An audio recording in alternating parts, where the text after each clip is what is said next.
Holy crap, I actually can't believe this.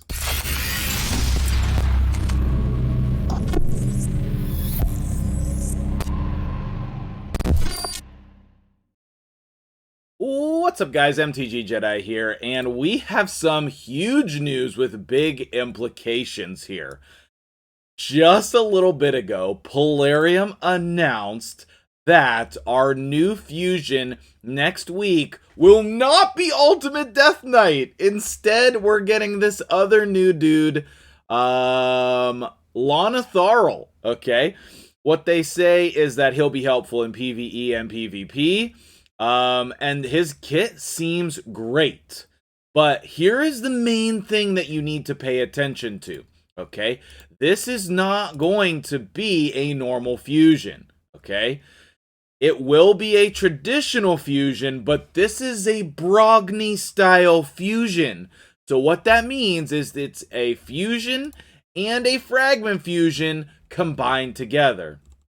So if you take a look down here at Vildrax as an example and Scabrius, what we had to do for Brogni was we had to get fragments for each of the epics and then fuse the epics into the legendary.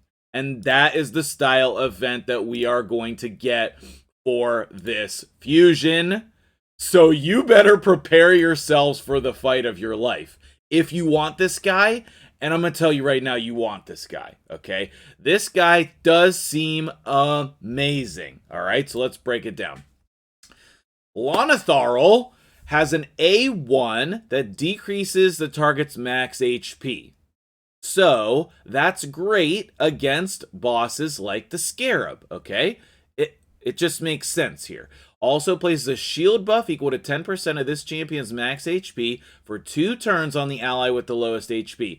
So what that means is he can solo the Scarab. He can solo the Scarab. You just make sure that your team dies, then he's going to shield himself, and he's going to decrease the enemy max HP, okay? So that shield is going to go on for 2 turns as well, so you'll be able to do his whole kit against the Scarab. So this guy might be the fastest solo of the Scarab. I don't know yet, but a lot of that would depend on his multipliers, etc. But he definitely will be able to do that. Okay, A2. AoE shield for 3 turns equal to 20% of this champion's max HP. Okay, now, he is an HP-based champion, and he's a Force HP-based champion. I kind of got the profile picture covering that up, so I had to double check. But a 3-turn shield? Like, do we have that in the game anywhere? Like, okay, so my first thought was, okay, it's a Brogni style fusion. Let's just look at Brogni, right? So, not that one, this one. His shield is only for 2 turns. Who else is an amazing shield champion? Orcs, Warlord, shield. This shield is, oh no, shield, for 2 turns. Do we have any champions who do a shield buff for 3 turns? Bannerlords, Sigmund. Shield buff for 2 turns. I mean, tell me in the comments below, are there any champions who do a shield buff for 3 turns? Are there any? I don't think so. What about the new guy, Archbishop Pinthroy? Shield buff for 2 turns. A shield buff for 3 turns is nutty. That's insane, guys. Like, holy crap. Like, a 3-turn shield? Oh, wait. Yeah, the 2-turn shield is on the A1. The 3-turn shield is on the A2. So right now, this is a 5-turn cooldown. If this goes down to 4 or 3 turns with books? Like, what? Okay, number 2. If there are any dead allies, the shield is bigger. It's 30% instead of 20%. So it makes, like, you put the shield on your reviver, and then the reviver will definitely live, okay? Number 2, this buff can't be removed, stolen, transferred, spread, or have its its duration increased or decreased by enemies or allies. So you can't make it bigger yourself, but your enemies can't mess with it either. So, like against the Griffin, Griffin can't steal it or remove it. Scarab can't remove it. Frostbiter can't remove it. I just like that ability is super crazy good. So if we come back and we look at Brogni, okay, one of the reasons why Brogni is so good is because of this, okay? This buff can't be removed, the shield, okay? And obviously we know how good Brogni's kit is, but like, this is a Brogni level champion, guys. Okay, now, the A3, guys, I'm so pumped about this.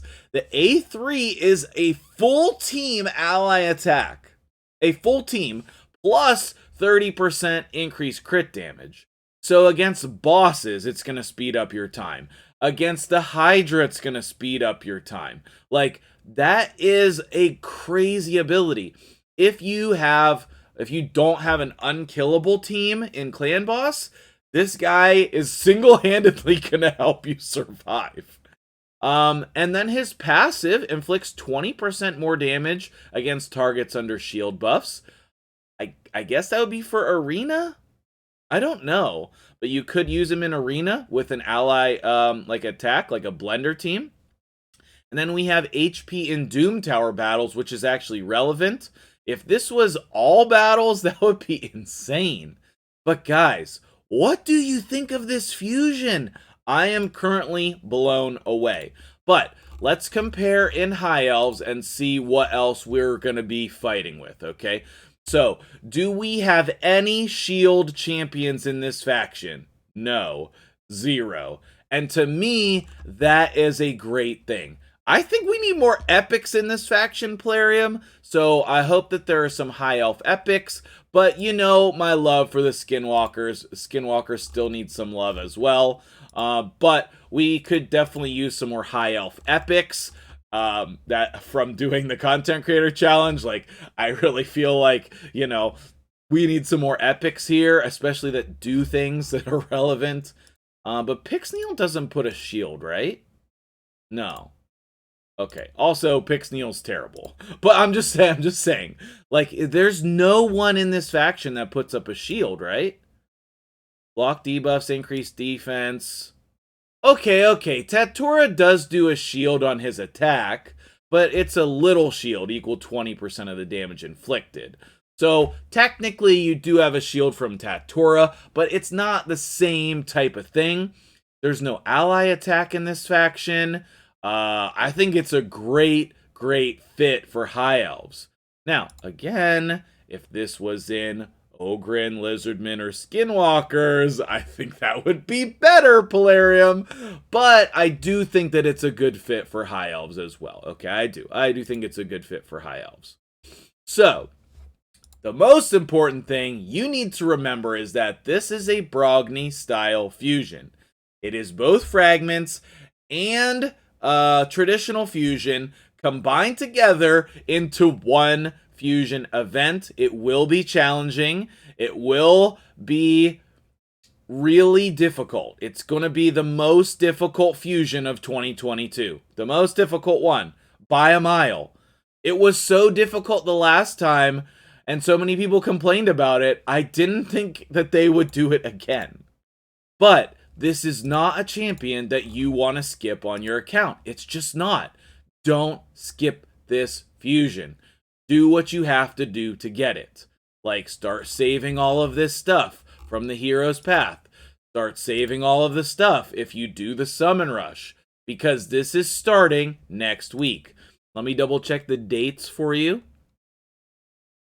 Thursday, August 4th, which is exactly when we thought this would start. Okay, so that is next Thursday. Next Thursday. And I'm going to be out of town at Gen Con. If you're at Gen Con, come say hi. Biggest gaming convention in the world in Indianapolis, Indiana. I will be there for all the days. Friday, Saturday, Sunday, Thursday? I'm going out on Thursday. I don't know if I'll be at the convention on Thursday. I think just Friday and Saturday. But come say hi. I'm going to still play Raid while I'm at the convention because I cannot skip this fusion. Neither can you. Do it. Get it done. If you need help, let me know. Maybe I'll try to make a video on how to do this better. But basically, it's just do all the events. Do all the and save your resources so that you can do all the events. So, let me know what you think in the comments below, and I will see you guys in the next video. Now I'm off to do some Heroes Path and level up some champions.